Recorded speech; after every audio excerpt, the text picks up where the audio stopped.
Hi everyone, Sal Khan here from Khan Academy. Welcome to the Ed Talks version of our homeroom with Sal live stream. We have a very exciting conversation today with LaVerne Srinivasan. But before we get into that conversation, I will give my standard reminders. First of all, we are a not-for-profit. We can only exist through donations from folks like yourself. So if you're in a position to do so, please think about going to khanacademy.org/donate. Donations of all sizes make a huge difference and allow us to deliver Khan Academy to hundreds of millions of people around the world.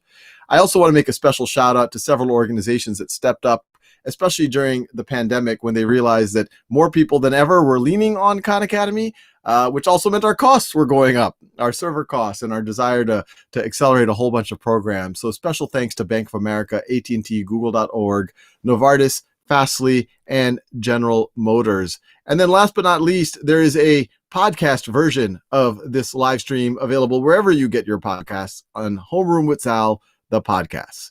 So definitely check that out. So with that, I am excited to introduce LaVerne Srinivasan, who's Vice President and Director of Education at the Carnegie Corporation. Full disclosure, also a funder of Khan Academy, so I am somewhat biased. But LaVerne, great to see you. Thanks for joining us. Great to see you too, Sal. Pleasure to be here. Well, maybe a good place to start for those who haven't heard, and I'm sure there aren't many. What does the Carnegie Corporation of New York do, and what does the Director of Education do within that context? Absolutely. Carnegie Corporation of New York is actually a foundation that has invested in knowledge to inspire informed action since 1911. We actually invest in democracy, international peace and security, and in education. And for my role in the education program, we are focused on ensuring that our American public education system serves all students by building the knowledge, skills, and dispositions that they need to be active participants in our democracy and be able to thrive and engage fully in our economy. So we have 5 grant-making portfolios, but our strategy is really focused on making sure that parents and educators can be full partners in transforming the learning experience.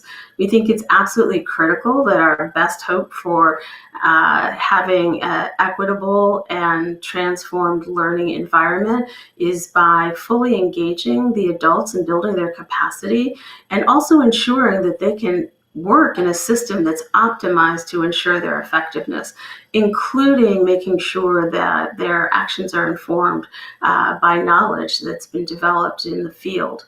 So our 5 portfolios are New Designs to Advance Learning, where we focus on innovations in classrooms and schools to promote better student learning and youth development.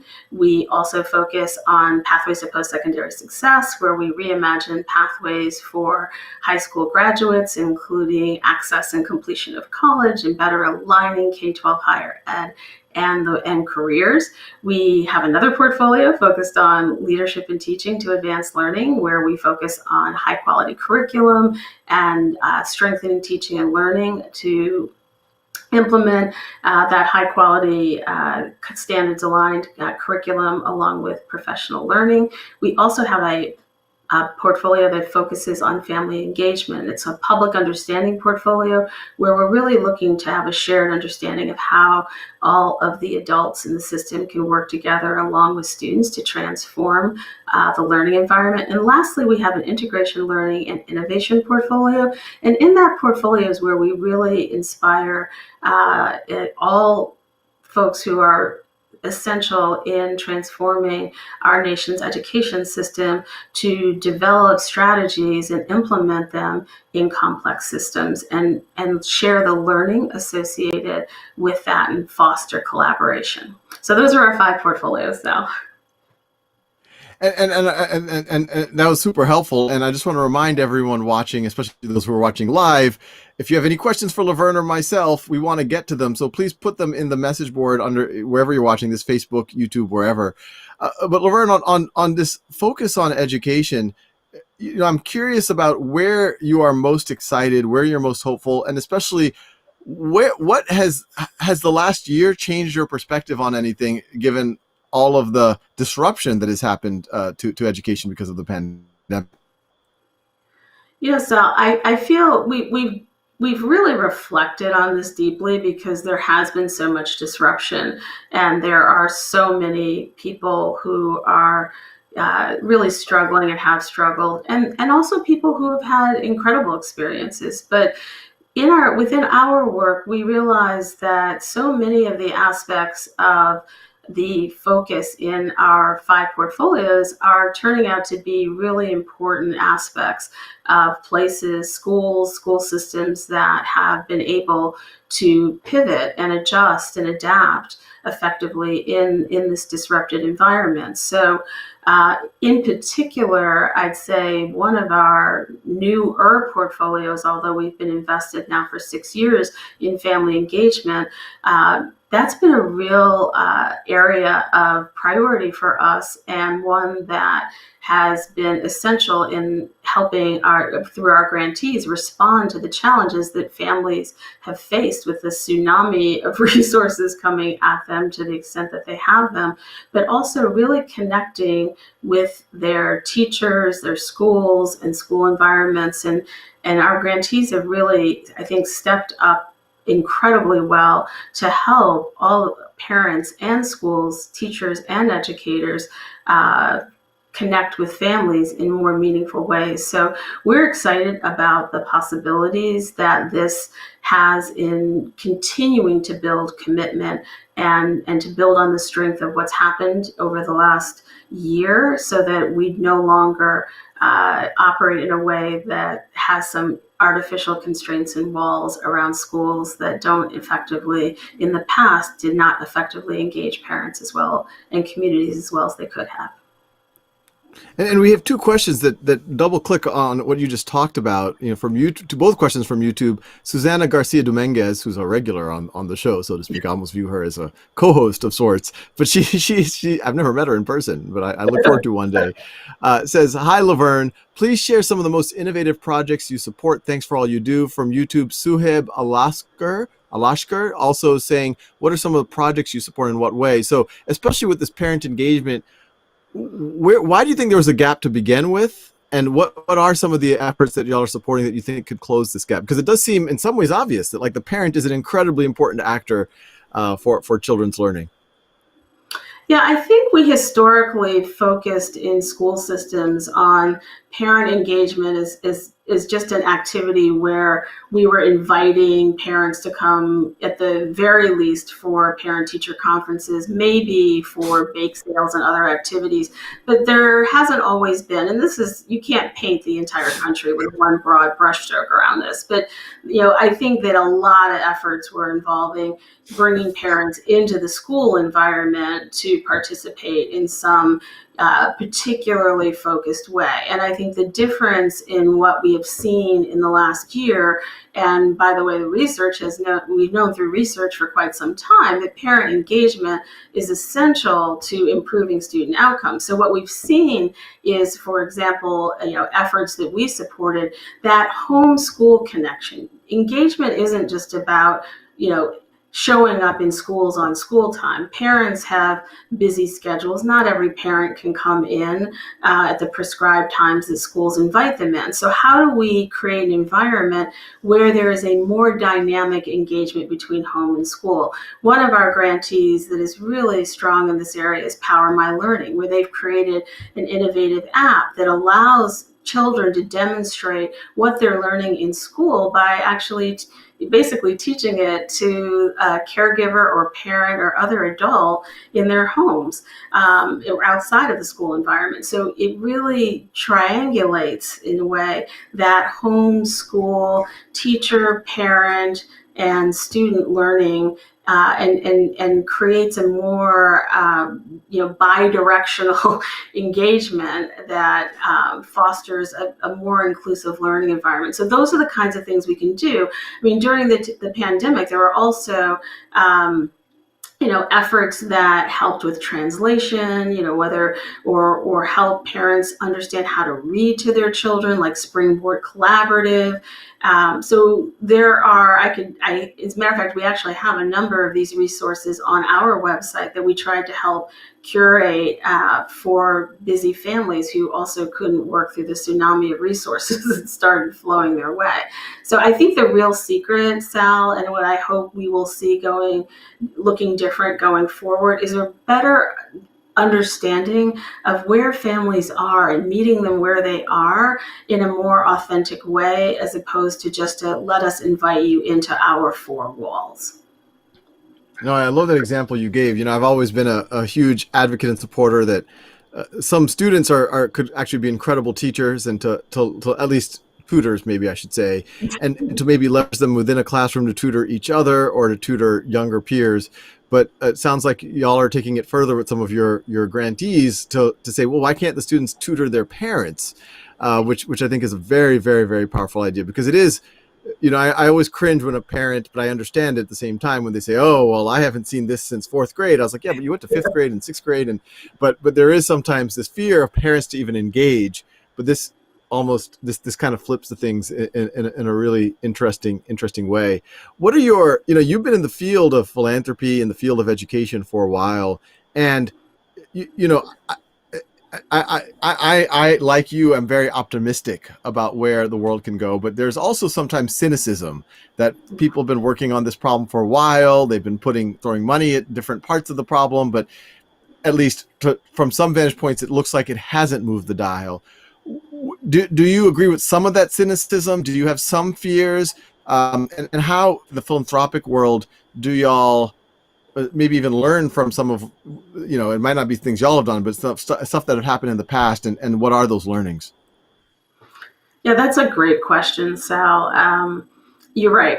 I want to be optimistic, but I also want to be realistic. And we really have a big challenge in front of us. I found myself thinking that we have to get out of our comfort zones. We all have to grapple with new ideas and engage in effectively a design challenge, where instead of gravitating to just siloed solutions, that we really start to look at the full ecosystem of learning and center children and families in that, as authentic partners in it and designers in it. But also to recognize that, we can't all in the education sector, get attached to the thing that we think is the most effective or likely to be the most highly effective solution to addressing the change we need to see in education, or to better meet student learning needs. So I think one of the things we have to learn is less fragmentation, more collaboration, much better sharing of learning, understanding that it's not just what we do that matters, but how we do it that matters. Those, I think, are going to be essential to making change, and aligning resources, aligning that highly effective curriculum with aligned professional learning, keeping and considering that adults and students make up that learning environment that we really need to transform, to really lean into a future that is going to thrive on lifelong learning. And so if our learning environments aren't more porous, inside of school, outside of school, at home, learning happens in all of those environments, and how we really take ourselves out of our comfort zone to really think and imagine a way that we can knit together the positive and promising proof points and solutions that we've seen to actually support adults and students to thrive in a transformed and more equitable learning environment and a learning ecosystem. Yeah, it sounds like one of the key takeaways has been, it's not just what happened. Obviously, what happens in the classroom is incredibly important, but what goes on beyond the classroom, especially the family. And, related to that, the pandemic introduced a lot of disruption, but people explored things like pod schooling and homeschooling and distance learning. And for a lot of folks, it didn't work, but for some, it seems like at least parts of it might. And related to that, there's a question from YouTube. Shraddha Padwal asks, hey, LaVerne, what do you think about homeschool learning and normal school? And I'll just add to that. Do you think we're kind of going to start hybridizing in certain ways. That's kind of the ultimate bringing the home into the classroom. Yeah, I think that what happened with pods is really, really compelling. In many ways, I think people are focused on the fact that there were pods, but what did pods represent? I mean, pods represented another opportunity to bring community and families together again, understanding better what's necessary to support their students and their children and their learning, and a little bit more of a strategy around how you can focus that in smaller groups. Well, we can learn from that both in the classroom, but we can also learn that not everyone learns the same way. Paying attention to the individual needs of students allows you all of a sudden to open your mind and realize that learning in classrooms can be approached differently, and we do it now. That it happens in small pods in schools with attention from one teacher and ability to accelerate learning while others are finishing learning that they're not as fully advanced in yet. So I think that I think homeschooling is something that works extraordinarily well for some families, and I think families know best what's going to work for their kids. But I think, again, that making it more porous, realizing that there's something that we can all learn by centering the needs of students and the needs that specific students have for their learning and to advance not only their academic development, but their socio-emotional development as well, I think are what's going to make the difference in whether we learn from this experience and advance our conception of what learning is and where it takes place, or whether we stay rooted in a compliance-oriented industrial age education system. Makes a lot of sense. And there's another question here. I guess this is a question for both of us from Facebook. Mirunalini Prabhu says, "Hi, Sal and LaVerne. Please list down in order what I, as a parent tutor, can do for student success." So I'll let you take a stab at it. I have some ideas too. As a student tutor, well, I guess it depends on what they're tutoring in. I think that it's important. Or a parent or tutor. I think she's saying that, essentially as a parent, what can I do like right now to help my kids? Exactly. Okay. I think there's some really great resources out there. I think, and Sal's probably going to give us some of those also from his perspective, but Wide Open School, which is actually one of our grantees, has some incredible resources that were curated there for parents and activities. And depending on the level your child is at, you will find different resources that will help you understand what should my child know at this level, and what activities or other strategies can I use to make sure that I help them at home continue to advance and learn along the pathway that they're on. In addition, there are also other resources, whether it's great schools. Again, I invite you to go to our website as well, not as a commercial for our website, but to say we have tried to thoughtfully curate some of these things that we think will help parents navigate. And if you have young children, reading is so essential. Having the opportunity to read with your child is one of the most critical things that you can certainly do. Sal? Yeah, no, I love all of those, and I will add things that will not surprise anyone. But, Khan Academy, as I tell everybody who will listen, if you're able to work with your children, I don't know how old they are, but we go down all the way to Khan Academy Kids, all the way through, especially Khan Academy Kids covers math, reading, writing, social emotional learning. But then, math, we have very comprehensive all the way through middle, high school, college level mathematics. And they're pretty consistent. We have 50 efficacy studies that if students even put in 45 minutes a week, it grows them 20, 30, in some cases, 50% more than expected. So if your child is able to put in, I would say 15 minutes a day, which is very doable, and you can help motivate them as a parent, in 2 or 3 months, I will be surprised if you don't see a massive difference. Otherwise, I will give a personal money back guarantee. Partially joking, but even if we did charge you, I would stand behind that with a money back guarantee. And the other is an effort. I can vouch as a parent. As a parent, I've actually used Khan Academy with my child as well. No. Actually, we've talked about that before, and that's I think our most powerful. Even when we talk to philanthropists, if the philanthropist sees it works for their family, then they're like, hey, it could work for a lot of folks' family. But the other effort is an effort which is that you could view this as a spin-off of Khan Academy or a complementary effort called Schoolhouse.World for free tutoring. So if your child is 13 or over, they can either get free tutoring. Right now it's math and SAT, but it's going to expand, and actually it's expanded into the sciences and AP subjects as well. But also, if they once they really master concepts, they can give tutoring to other people, which is analogous to what LaVerne was saying about the power when you teach others. Not only are you helping them, but you're helping yourself. So there's a lot of resources now, and it's just about making sense of them and doing them consistently. It's all about, we're all guilty of like, I'm going to play guitar and I'm going to do 10 hours today, and then it drifts away. But it's all about, if you do 15, 20 minutes a day for a long period of time, makes a huge difference. So LaVerne, and these conversations always go faster than I expect. But I also want to kind of understand a little bit of your background. What got you into this field? How did you get into philanthropy, education in particular? How did you get here? Sure.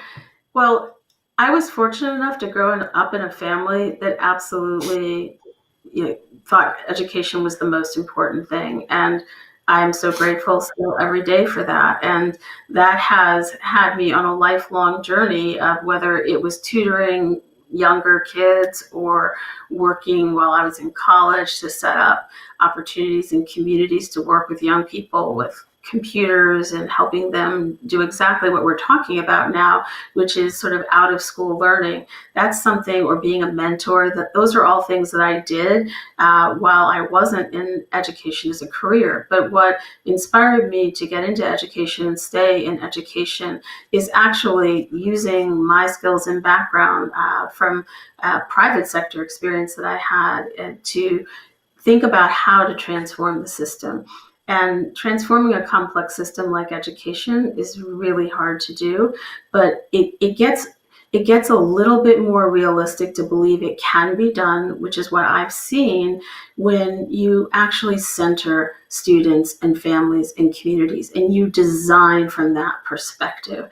We really have to stretch ourselves to get out of our compliance oriented approach to education, because that's not the expansive learning environment and ecosystem we need to succeed. So that my family inspired me, my teachers inspired me, those who brought everything to life in the classroom, whether it was in an English class or a science class, all of that has led me to say, I want everyone to have the opportunity that I feel like I was fortunate enough to have.